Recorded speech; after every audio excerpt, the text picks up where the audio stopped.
आप सभी लोग मस्त हो गए। तो आज की जो ये वीडियो है ना बेसिकली कुंडली शक्ति के ऊपर ही होने वाली है। और ये क्वेश्चन के ऊपर होने वाली है जो कि कल जो है ना कि व्हाट्सएप पे पूछा गया था कि क्या मोक्ष प्राप्त करने के लिए कुंडली शक्ति जागृत करना जरूरी है। तो उम्मीद है क्वेश्चन आप लोगों के समझ में आ गया होगा। तो थोड़ा सा ना आज इसी के बारे में बातचीत करेंगे। बट उससे पहले ना मैं नॉर्मली एक चीज़ बोलना चाहूँगा कि जैसे जो है ना कि मुझे इन चीज़ों की उम्मीद नहीं थी। बट क्या हो रहा है कि पीछे की जो वीडियोज़ वगैरह है ना उन पर बहुत ज़्यादा तेज़ी से व्यूज़ वगैरह आ रहे हैं। और इस वजह से क्या हो रहा है कि नॉर्मली ना बहुत सारे बंदे मैसेज वगैरह करते रहते हैं व्हाट्सएप वगैरह पे। हो सकता है आप में से भी बहुत सारे लोगों ने मैसेज वगैरह किया हो। तो थोड़ा सा आप समझना यार, मुझे उतना टाइम वगैरह नहीं मिल पाता कि आपके जो है क्या क्वेश्चन के आंसर दे पाऊँ। ठीक है, तो थोड़ा सा ना इसलिए पेशेंस रखा करो। ठीक है, थोड़ा सा टाइम लगता है यार, क्योंकि मुझे भी जो उतना टाइम वगैरह नहीं मिल पाता। और ना ही मैं मतलब इन चीज़ों के लिए फ्री वगैरह रहता कि आपके आंसर दे पाऊँ। मतलब कुछ इस तरीके से मतलब उतना टाइम वगैरह नहीं मिल पाता। आप थोड़ा सा ये समझ लो, ये मैं आंसर वगैरह तभी दे पाता हूँ जब मैं थोड़ा सा फ्री होता हूँ।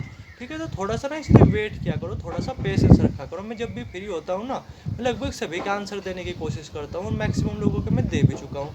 कुछ बंदे हैं जिनके मैं अभी तक आंसर नहीं दे पाया, तो मैं जब फ्री होऊंगा ना तो उनके भी आंसर देने की कोशिश करूँगा। तो इसलिए थोड़ा सा पेशेंस रखो, थोड़ा सा समझने की कोशिश करो यार। इस उम्र में ना बंदे को बहुत काम रहते हैं, घर के भी काम रहते हैं, बाहर के भी काम रहते हैं, तो उतना टाइम वगैरह नहीं मिल पाता। तो थोड़ा सा ना इसलिए वेट किया करो, थोड़ा सा इसलिए पेशेंस रखा करो। अब जो है नहीं कि अपने टॉपिक पे आते हैं कि क्या मोक्ष प्राप्त करने के लिए कुंडली शक्ति जागृत करना जरूरी है। तो अगर मैं इसका क्लियर वर्ड में आंसर दूँ ना, तो ऐसा बिल्कुल भी जरूरी नहीं कि अगर आपको कुंडली शक्ति जागृत करनी है तो आपको अपनी मतलब अगर आपको मोक्ष प्राप्त करना है तो आपको अपनी कुंडली शक्ति जागृत करनी ही पड़ेगी। ऐसा बिल्कुल भी कंपल्सरी नहीं है। दुनिया में बहुत सारे लोग ऐसे जिन्होंने ना तो अपनी कुंडली शक्ति वगैरह जागृत की, बट उन्होंने फिर भी मोक्ष प्राप्त किया। ठीक है, कुछ इस तरीके से। तो ऐसा बिल्कुल भी जरूरी नहीं है। देखो, मोक्ष प्राप्त करने के लिए पता क्या चीज़ जरूरी है और एक्चुअली में मोक्ष प्राप्त कैसे होता है। मोक्ष प्राप्त होता है तब जब आप शून्य में उतरते हो, यानी बहुत ज़्यादा गहरे मौन में उतरते हो, तब आप मोक्ष प्राप्त होता है। तब जाकर के आपको ज्ञान प्राप्त होता है। मोक्ष को ना आप बेसिकली ज्ञान बोल सकते हो।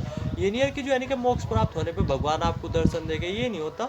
मोक्ष बेसिकली एक ज्ञान होता है जो आपको तब प्राप्त होता है जब आप बहुत ज़्यादा गहरे उसमें उतरते हो, मौन में उतरते हो, अपने आप को बहुत ज़्यादा शांत करते हो। ठीक है, तब जाकर के बेसिकली आपको एक ज्ञान प्राप्त होता है। तो ये बिल्कुल भी जरूरी नहीं कि आपको अपनी कुंडली शक्ति जागृत करनी है अगर आपको मोक्ष प्राप्त करना है। बिल्कुल भी जरूरी नहीं। बस आपको जो जरूरत है ना वो इस चीज़ की जरूरत है कि अपने आप को बहुत ज़्यादा शांत करने की जरूरत, गहरे मौन में उतरने की जरूरत। बस सारा का सारा खेलना यहीं से ही शुरू होता है।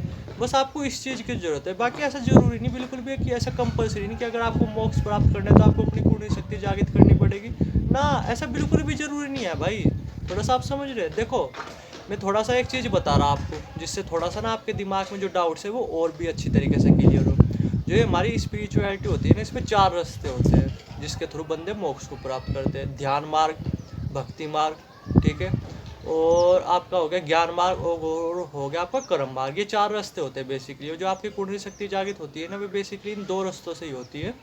एक तो हो गया ध्यान मार्ग, एक हो गया भक्ति मार्ग। ठीक है, ज्ञान मार्ग के थ्रू कुंडली शक्ति जागृत नहीं होती है, कर्म मार्ग के थ्रू कुंडली शक्ति जागृत नहीं होती। बेसिकली इन 2 रास्तों से कुंडली शक्ति जागृत होती है। आप चाहो तो कंफर्म कर भी सकते हो, जिन बंदों की भी कुंडली शक्ति वगैरह है ना, उनसे आप जा करके पूछ सकते हो। या तो वे आपको जो है ना कि ये बताएगा कि हाँ हम माला जपा करते थे, या वे ये बताएगा कि हम मंत्र जाप वगैरह क्या करते थे, या वे ये बताएगा कि जो है ना कि हम बेसिकली वो क्या करते थे। ठीक है, यानी ध्यान वगैरह किया करते थे, कुछ इस तरीके से। बट वे ये नहीं बताएंगे कि यार कि जो है ना कि हम जो है ना कि मतलब ज्ञान मार्ग, मतलब ज्ञान मार्ग के रास्ते पे चल लेते। ठीक है, या फिर हम कर्म मार्ग के रास्ते पे चल लेते हैं ना। जितने भी बंदे हैं ना मैक्सिमम जिनकी भी कुंडली शक्ति वगैरह जागृत होती है, तो वे जो है ना कि मैक्सिमम इन 2 रास्तों पे चलने वाले ही होते हैं। या तो भक्ति मार्ग पे, ठीक है, या फिर उस पे ध्यान मार्ग पे। हो सकता है आप में से भी बहुत सारे बंदे हो जिनकी कुंडली शक्ति वगैरह जागृत हो, तो आप ही बता देना कि आपने कौन सा रास्ता अपनी लाइफ में फॉलो किया, भक्ति मार्ग का, ध्यान मार्ग का, या उन बचे हुए उन 2 रास्तों में से। थोड़ा सा आप ही सोच करके बताना, ईमानदारी से बताना, तो थोड़ा सा आपको एक मोटा मोटा आइडिया लग जाएगा कि अगर एक्चुअली में कुंडली शक्ति जागृत करना इतना ज़्यादा जरूरी होता ना, तो इसके बारे में जो है ना कि खुल करके बात होती है। लेकिन जब मोक्ष का कॉन्सेप्ट आता है ना, इसके बारे में कोई उतने बात करता ही नहीं ना। ये चीज़ें उतनी जरूरी होती है एक्चुअली में। मैंने बताया तो मोक्ष प्राप्त करने के लिए ना आपको बहुत ज़्यादा गहरे ध्यान में उतरने की जरूरत है, बहुत ज़्यादा गहरे मौन में उतरने की जरूरत है, अपनी कुंडली शक्ति वगैरह जागृत करने की जरूरत नहीं। उम्मीद है जो मैं बोलना चाहता था वो आप समझ ही गए होंगे। यानी अगर आप ये सोच रहे हैं कि मोक्ष प्राप्त करने के लिए हमें तो कुंडली शक्ति जागृत करनी ही पड़ेगी, तो आप गलत सोच रहे हैं। ऐसा बिल्कुल भी नेसेसरी नहीं है भाई।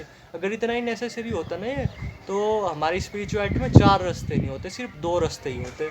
ठीक है, एक तो इसका होता ध्यान मार्ग का, एक होता है भक्ति मार्ग का। बचे हुए 2 रास्ते नहीं होते, क्योंकि उन 2 रास्तों से आपकी कुंडली शक्ति जागृत होती ही नहीं। ऊपर से इन चीज़ों के बारे में खुल करके बात की हुई होती कि भाई हाँ, कुंडली शक्ति जागृत करो, अगर आपको मोक्ष प्राप्त करना है कुंडली शक्ति जागृत करो ही करो।